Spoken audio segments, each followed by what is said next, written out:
to the moon. Sadly, we're talking about inflation.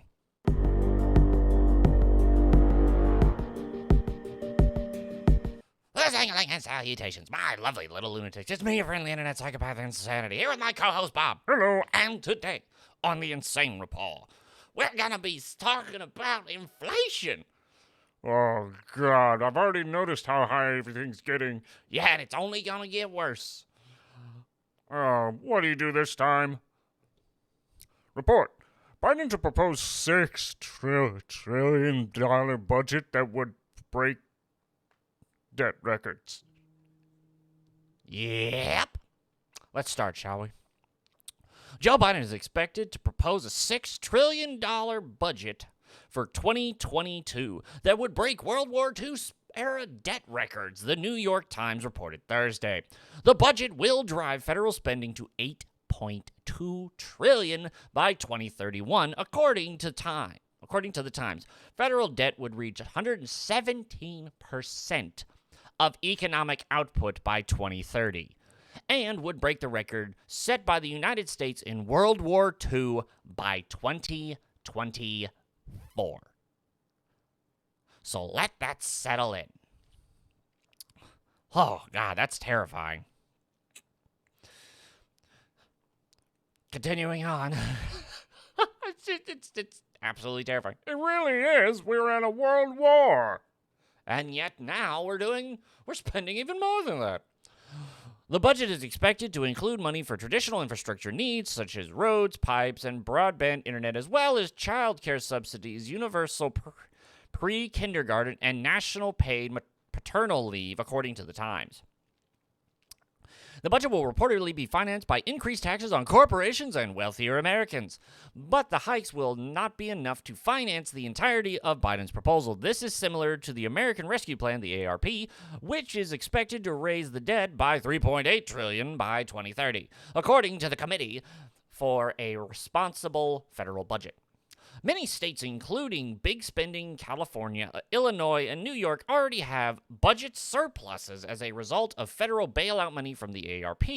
Many economists believe that the large amounts of cash dispersed by the Biden administration through ARP are a key cause of current inflation. Yeah, no, you think? When you add $1.9 trillion to an economy that is only $400 billion away from its optimal performance, you're going to have a lot of excess spending that just goes into higher prices and inflation. And we're starting to see that now. Manhattan Institute economist Brian Reed told the Daily Caller in an early May interview. Now, see, here's the funny thing about all this. Because, actually, I think, is it here? You have the takeaways, $1 trillion deficit, trillions in tax hikes, and some controversial new ones, some more modest, some big, this is another one. He left out a bunch of promises. Let's just quickly read. This is some of the stuff that's not in this $6 trillion spending bill. Biden's budget does not include some of the major proposals that he campaigned on, including a public option for government-run health care coverage under the Affordable Care Act, a plan to lower Medicare eligibility age and allow Medicare to negotiate drug prices, and student loan forgiveness up to $10,000. Yeah, these were some things that he really campaigned on. And you're not going to get it. Of course you're not going to get it. Let's see, what was, I'm trying to remember. Oh, yeah, this was very, very long. But, yeah, as we can see here, this was World War II. Here's the pandemic, and here's what's projected by 2040. Wow.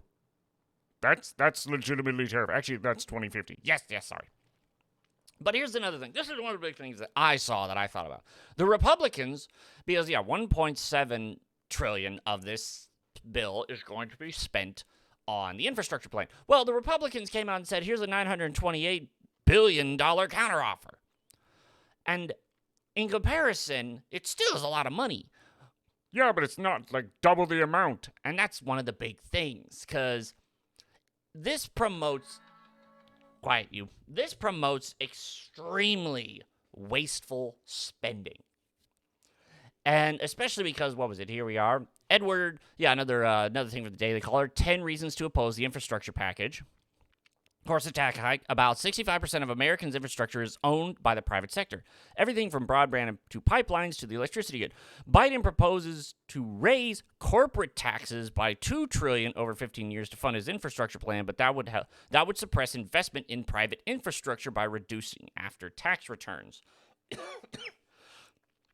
And as we all know, Government really doesn't do anywhere near as well as the private sector. why? Because the government can't fail. Private sector can, and if it does fail, well, it's gone. Not needed. That is true, but now let's go on. Not needed. Most of Biden's infrastructure spending would be on facilities owned by the states and private sector, but the states can fund their own infrastructure. That is true. For example, more than half of the states have raised their own gas taxes to fund transportation since 2015. Subsidies to private infrastructure is also not needed, such as Biden's $174 billion for electric vehicles. Car companies are already pumping billions of dollars into the electric vehicles, and there are already 30,000 electric vehicle charging stations across the nation.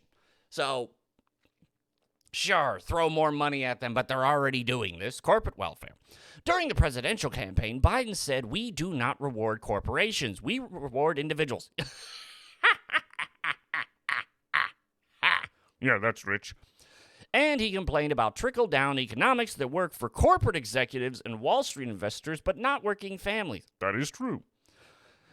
But Biden's own plan includes hundreds of billions of dollars in business subsidies for electric vehicles, broadband manufacturing, and utilities. If passed, the subsidies would add to the feeding frenzy of corporate lobbying in Washington. Yeah. Yep. Because, once I'll help you, company, get more money if you back my campaign. Cost increase. The regulations tied to federal infrastructure projects raise costs and result in taxpayers getting less bang for their buck. For example, union-backed Davis-Bacon rules raise wage costs, that was a mouthful, on federally funded highway projects by 20%. The president would raise costs further by tying project labor agreements to infrastructure project, which means collective bargaining, union benefits, and union work rules. Once again, if the government's paying, the money printer go burr, and it can never stop going burr. So just jack it on, make it cost more. Now, like I said, the government can't fail. Wasteful spending. State and local governments are often spendthrift when the federal government is paying the bills. True. Once again, as I was just saying, as is evident by the frequent cost overruns on federally funded infrastructure projects, Biden's gusher of new subsidies would induce more waste. Furthermore, federal aid tends to be allocated based on politics, not economics. Much Amtrak investment, for example, goes to low-density parts of the country where passenger rail makes little sense because every senator wants a passenger rail in their state. Policy distortion. Federal subsidies distort state and local investment choices in recent decades. For example, federal transit subsidies have induced dozens of cities to install costly light rail systems, even though bus systems are cheaper and more flexible. Similarly, federal subsidies have induced California to spend a boondoggle. Okay. What does that word mean? Does it tell me? Boondoggle. Wow, that's a company. They have spent $6.8 billion.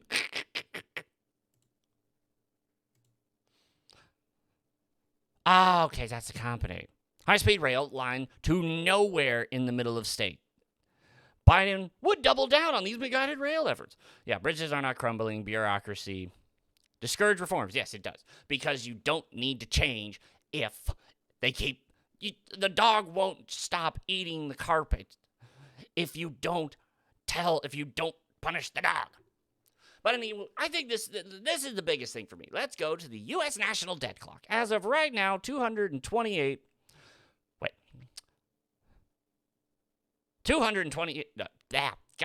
28 trillion. That is the U.S. national debt. Here's also the biggest thing I want everyone to realize. Down here,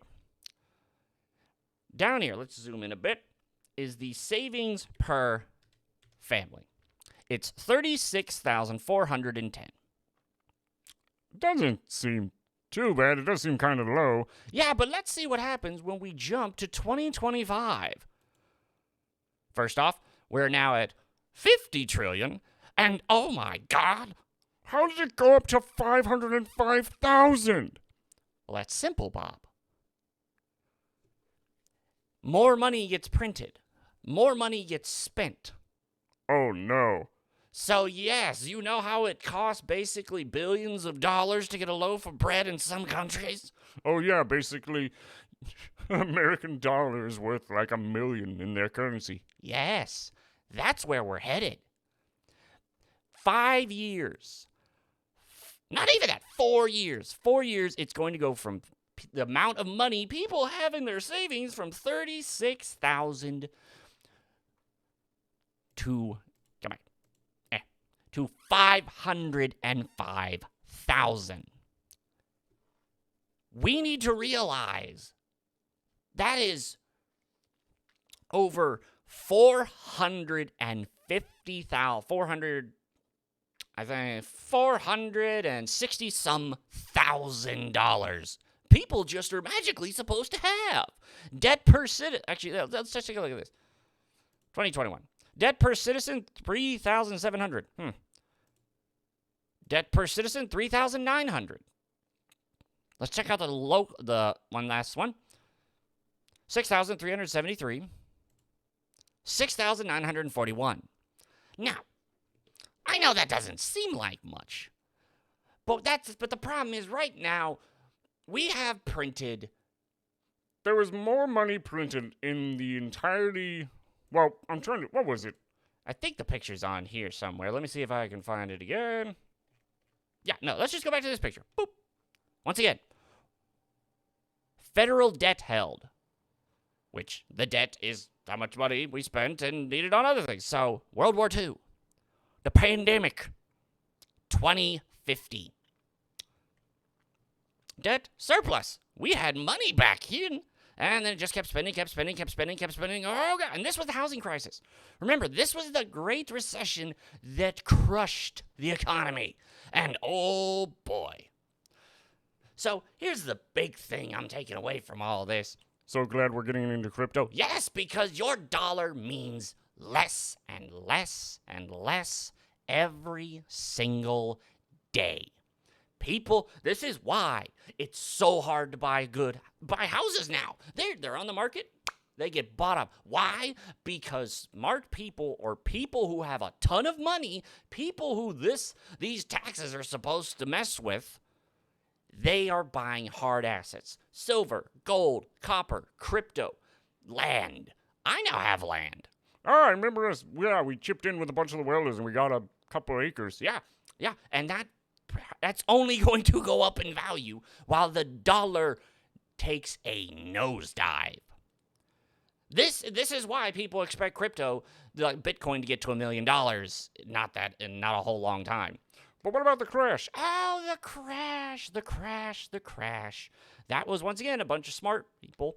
Or like Elon going, if you go back and you saw the crash, because it was a bunch of crypto was just sold. Because people were like, oh, now it's worth nothing anymore. But if you look closer at it, they're all sold in increments of hundreds of dollars. Not thousands, not tens of thousands, hundreds. And who are the people that only have hundreds of dollars in cryptocurrency? The people who have no idea what they're doing. The average, just American. Yes, the average individual. And then guess what? A bunch of it got bought back up. A ton of it got bought back up in massive amounts. If I remember correctly, it was like, I think it was like 250 million or something. Some ridiculous number got bought back up in large amounts, meaning people with a ton of money who know that the American dollar is going to be useless. After all, we've already seen massive stuff like, what was it? Where I go and buy food for four tilapia fillets. It was like $5. Fresh cut, $5. Now it's already at like $6.80. Gas has gone up. And it will continue to go up. But the other big thing, the other big problem everyone's having, well, people aren't working. Of course they're not working, because you're giving them $800 to sit on their butt at home when they would only be making $600 working 40 hours a week. Why? Why would you do that? Why give these people, why would anyone go do anything? So, of course, more money needs to be spent, but of course that increases the debt, which leads to the $6 trillion budget that will tank the U.S. economy. And because this is Build Back Better. This is the Great Reset. They don't want you owning a ton of stuff. They don't want me owning my 2 PCs. They don't want people owning multiple TVs, multiple cars. They want you to be utterly dependent on the government. And that's the scary part. And everything they're doing, they promise so much, they give so little, and then they just spend like there's no tomorrow, because all of these people have hard assets. They do not care that this will destroy the average American's life. There will be no more middle class. It is over. And God, I hope, and this is why, this is 2024, I already know so many people that have come and realized they've had Biden shame. And they realize, maybe I should have done my own research. But you know what? No, anywho, that's that little thing. Oh, everyone, best prepare your butts. It's about to get catastrophic. Yeah. Anywho, if you like this little video, then check that like button and subscribe for more insanity. And I will see you all later. Bye, everyone. Bye.